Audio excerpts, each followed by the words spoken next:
किसानों का आंदोलन चल रहा है, तो अब इसमें हिस्सा लेने के लिए बॉलीवुड स्टार्स भी यहाँ पे पहुँचने लगे हैं। आपको दिखाना चाहेंगे मेरे पीछे तस्वीर में जो यहाँ एक्ट्रेस नजर आ रही है, सोनिया मान है ये। आपको बता दें, हिंदी से लेकर मलयालम से लेकर तेलुगु पंजाबी सभी फिल्मों में काम कर चुकी है और यहाँ पे तमाम किसान जो हैं उनके साथ यहाँ पे वो डटी हुई है। ये भी यहाँ पे एक तरह से सेवा कर रही है। देखिए, आप झाड़ू लगा रही हैं। यहाँ जो ये जो तंबू बनाया गया लोगों के रहने के लिए, इसकी सफाई में वो खुद लगी हुई है। तो हम सोनिया मान से खुद इस पे बात करते हैं, क्योंकि उनके हाथों में मुझे झाड़ू नजर आ रहा। ये बहुत ही दिलचस्प तस्वीर है। सोनिया, सबसे पहले न्यूज़ 24 में आपका स्वागत है बात करने के लिए। आंदोलन का 42वां दिन और आपके हाथ में झाड़ू। देखो, हम पहले दिन से ही इस आंदोलन के साथ जुड़े हुए हैं। 3 जून से हमारे धरने लगने शुरू हुए थे पंजाब में, जब सिर्फ 50 और 100 की गिनती में किसान बुजुर्ग बैठे होते थे सड़कों के ऊपर, और अब तो हमारा आंदोलन बहुत बड़ा हो गया है। और जबकि ये बिल बहुत ही ख़तरनाक है हमारे किसानों के लिए, तो मुझे लगता है कि हम सबको आगे बढ़कर इनके लिए आवाज़ उठानी चाहिए। तो ये जो टेंट्स हैं ये मैंने लगाए हैं बुज़ुर्ग औरतों के लिए, ताकि 1200 से ऊपर बुज़ुर्ग औरतें यहाँ रह सकती है, क्योंकि यहाँ इतनी बारिश आती है कि चीकड़ भी है। तो हम ये सारी क्लीनिंग करके यहाँ पे नीचे तरपाल बिछा के और उसके ऊपर हम तरपाल बिछा के गद्दे लगा देंगे। इलेक्ट्रिसिटी कनेक्शंस भी दिए हैं, फ़ोन चार्जिंग के लिए, बल्ब का भी कनेक्शन देना है। बाकी में रेडी है, यहाँ पे हम कर रहे हैं। और जितनी फैसिलिटीज़ हमने, बाथरूम भी सामने लगवाए हैं उधर, ओनली फॉर द विमेन। सो उधर भी वॉशरूम्स हैं कुछ। तो जितना हो सकता है एक बस स्टैंड में जो फैसिलिटीज़ हम दे सकें। आज जनरेटर भी करेंगे ताकि लाइट ना जाए, क्योंकि कल लाइट भी चले गई थी। सो आई बिलीव कि हम सबको एंड ऑफ द डे उठ के आवाज़ उठानी चाहिए किसानों के हकों में, क्योंकि किसान हमें खाना देते हैं। और हम जाके आज इतनी ठंड में हीटर लगा के अंदर नहीं बैठ सकते। क्योंकि एक बात बताइए कि कई खासतौर से पंजाब के कई स्टार्स हम देख रहे हैं काफ़ी वोकल हैं इस बात को लेकर, कानून को लेकर। किसान जिस तरीके से यहाँ पे टिकरी बॉर्डर या सिंघू बॉर्डर पे 42 दिन से डटे हुए हैं, आपके ये मन में ये कहाँ से आया कि इतना सारा टेंट लगाएं? ये मन में कहाँ से आया आपके ये? जी, मेरे फादर किसान यूनियन के लीडर थे, कीर्ति किसान यूनियन के, और सरदार बलदेव सिंह मान। उन्होंने अपनी सारी ज़िंदगी किसानों के लिए दे दी। कॉमरेड थे वो, और मज़दूरों के लिए, किसानों के लिए नौजवान सभा के लीडर थे।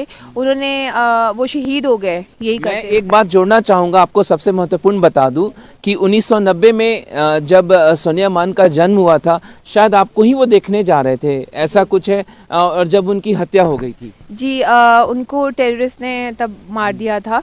तो क्योंकि हमारे गांव में तब ना हिंदुओं को मार रहे थे, तो मेरे डैड को हमेशा लगता था कि हिंदू मुस्लिम कुछ नहीं होता, हम एक इंसान बन के देखे, है ना, सबसे ऊपर।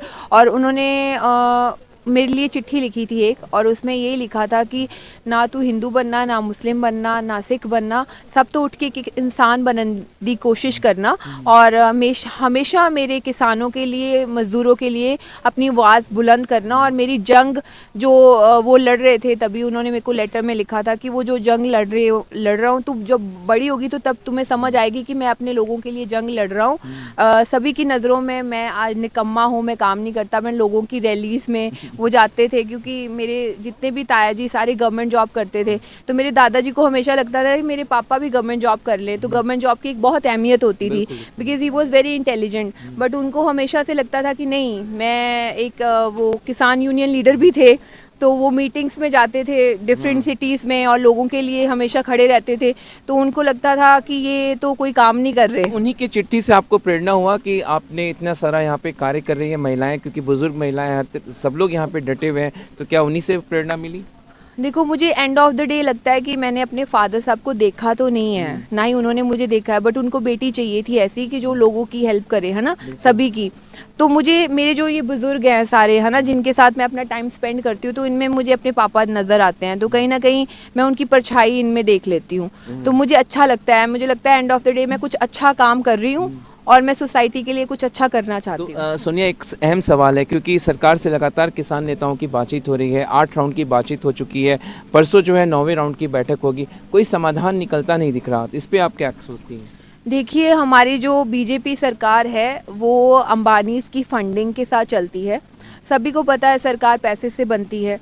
तो अभी मोदी जी बीच में हमारे प्राइम मिनिस्टर जी अटक चुके हैं कि वो किसकी बात माने, क्योंकि उन्होंने जो बिल लागू किए हैं वो तो हम सबको पता है, एजुकेटेड लोगों को भी पता है कि जो जियो रिटेलर खोला था अंबानी जी ने, उसके नीचे उनको फूड का सारा चाहिए था, क्योंकि आने वाले टाइम पे उनका डीजल और पेट्रोलियम तो बंद हो जाएगा आने वाले 20 साल में, क्योंकि ग्लोबल वार्मिंग के कारण काफ़ी सारी कंट्रीज़ ने पेरिस में एक मीटिंग की थी कि ये डीजल और पेट्रोल को बाइकआउट किया जाए। तो उनके पास और दूसरा काम क्या था, उन्होंने 2 प्लेटफॉर्म्स खोले थे, एक तो इंटरनेट का सिम का चलाया था जियो का, और दूसरा था जियो रिटेलर। तो उसके नीचे रिलायंस के काफ़ी सारे स्टोर्स थे, तो उन्होंने बिल ही अपने अकॉर्डिंगली ये पास किया है ताकि वो कॉन्ट्रैक्ट फार्मिंग, ये जो जितने भी APMC एक्ट और जमाखोरी का, उन्होंने अंडानीज के साथ ये पार्टनरशिप करके। लेकिन एक बात बताइए, परसों रिलायंस की तरफ से एक बयान भी आया, उन्होंने खंडन किया कि हम कोई किसानों की ज़मीन नहीं खरीद रहे हैं।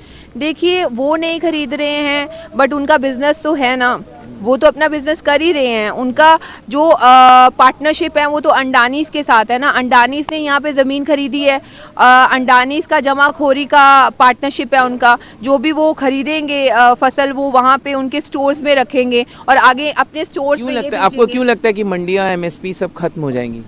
देखिए, जब प्राइवेटाइजेशन आएगी, जब एक सरकारी मंडी लगी होगी, साथ में एक प्राइवेट मंडी लगी होगी। आप बताइए, अभी जियो सिम आया था, पहले तो फ्री में इंटरनेट दे रहे थे, उसी बाद 3 महीने बाद इन्होंने अपने इंटरनेट के कनेक्शन मुझे लगता है 1100-1200 तक अपने पैकेज कर दिए। अब देखो, किसान पहले तो सोचेंगे अच्छा बड़ी अच्छी फैसिलिटीज़ मिल रही हैं हमें प्राइवेट मंडी में, जहां किसान सारी रात वेट करता है अपनी फसल को बेचने के लिए। यहाँ पे आपको AC मंडीज मिलेंगी, आप जाओगे और आपको रेट भी उससे ज़्यादा मिलेगा, तो हर कोई अट्रैक्ट होगा उस तरफ। फिर बाद में क्या होगा कि सरकारी मंडियाँ बंद हो जाएंगी, प्राइवेट रह जाएंगी। जब प्राइवेट रह जाएंगी तो किसानों के पास और कोई ऑप्शन नहीं रहेंगी, फिर ये अपने अकॉर्डिंगली चलाएंगे, हमें ये फसल चाहिए, हमें ये क्वालिटी का बीज चाहिए, ये हमें बताएंगे। हम एक चीज़ बताइए, बहुत लोगों को हमने इस पे बात करते हुए सुना, आपने बहुत अच्छा होमवर्क किया हुआ है, लेकिन सरकार से कुछ अपील करेंगी कि कुछ इन किसानों को देखें, इन महिलाओं को देखें जो यहाँ पे 42 दिनों से डटे हुए हैं? देखिए, सरकार को हर कोई सरकार, ये लोकतंत्र है इंडिया, सरकार बनती है हमारी वोटों के साथ, MPs और MLAs हमारे वोटों के साथ बनते हैं। और जो हमने BJP के ऊपर, जहाँ हमारे प्राइम मिनिस्टर जी के ऊपर हमने जो विश्वास किया था, वो हमने वोटें दे के अपना विश्वास किया था कि वो हमारे किसानों की आज उनको आवाज़ सुननी चाहिए थी। हमारी आवाज़ बाहर के देशों तक जा रही है, वहाँ पे भी लोग UNO तक पिटिशंस डाल रहे हैं। 50 से ऊपर हमारे किसान बुजुर्ग की डेथ हो चुकी है, उसका हर्जाना कौन बढ़ेगा? और सबसे पहली बात, सरकार ने बोला कि हमने किसानों को बहुत रिस्पेक्ट दी, आप जाके यहाँ हमारे ग्राउंड में आके आंदोलन कीजिए। जब हमारे किसान पंजाब से चले थे, हरियाणा से चले थे, इन्होंने आंसू गोले के गैस के छोड़े हमारे ऊपर, और पानी, ठंडा पानी हमारे बुजुर्गों के ऊपर डाला। आप सोचिए, हमारे हाईवे के ऊपर इतने बड़े बड़े खड्डे इन्होंने खोदे हैं, तो वो इन्होंने हमारी गवर्नमेंट प्रॉपर्टी को हर्ट किया है, तो उसके ऊपर एक जमाखोरी का केस चलता है। तो आप बताइए, हम किसके ऊपर डालें? जो टैक्स भर के, ये टोल टैक्स जो भरते हैं, कहाँ से आता है? हमारी पब्लिक की जेब से आता है। सड़कें कहाँ से बनती हैं? हमारी पब्लिक की जेब से बनती हैं। ये सड़कें जब चाहे तोड़ दें, जब चाहे बना दें, तो ये क्वेश्चन कौन करेगा इनको? आप एक बात ये बताइए, क्योंकि आप बॉलीवुड एक्ट्रेस भी हैं, कई सारे मैंने देखा मलयालम, तेलुगु सभी फिल्मों में आप काम कर चुकी हैं, लेकिन बॉलीवुड स्टार्स के बीच में भी इस एजिटेशन को लेके वॉर चल रहा, खासतौर से हमने देखा दिलजीत के बीच में और कंगना करन के। कैसे देखती हैं, क्योंकि आप भी उसी प्रोफेशन है आपका वो? देखिए, मैं अभी फ़िलहाल ना तो कंगना जी के बारे में बात करना चाहती हूँ, ना दिलजीत के बारे में बात करना चाहती हूँ। मुझे लगता है कि इस टाइम पे मेरे जो बुज़ुर्ग यहाँ खड़े मुझे देख रहे हैं, मेरे लिए यही ज़्यादा इम्पोर्टेंट है। मैं चाहती हूँ आप इनसे बात कीजिए, इनसे पूछिए इनका क्या एक्सपीरियंस है। बिल्कुल, मैंने इनसे भी बात की है और सुबह 10 बजे हमने यहाँ पे सबसे बात की, मुखातिब हुए हम यहाँ पे, लेकिन हम क्योंकि आपका इंतजार था और आपसे बात करना, क्योंकि आप जो यहाँ पे कार्य कर रही है वो बहुत महत्वपूर्ण कार्य कर रही है और वो देश दुनिया को बताना बेहद ज़रूरी था। तो हमारे साथ सोनिया मान है, एक्ट्रेस हैं, वो यहाँ पे तमाम टेंट लगा रही हैं, यहाँ पे वॉशरूम्स यहाँ पे उन्होंने लगाया है कि महिलाओं को दिक्कत ना हो, और लगातार वो किसानों के साथ डटी हुई है इस टिकरी बॉर्डर के पास में। करण विजय के साथ मनीष कुमार, न्यूज़ 24, बहादुरगढ़। नमस्कार, मैं हूं मानक गुप्ता। अगर आपको हमारा ये वीडियो पसंद आया हो तो इसे लाइक और शेयर जरूर करें, और हाँ, हमें सब्सक्राइब और फॉलो करना ना भूलें ताकि आप देश और दुनिया की कोई खबर मिस ना करें। तो जुड़े रहिए हमारे साथ और देखते रहिए न्यूज़ 24।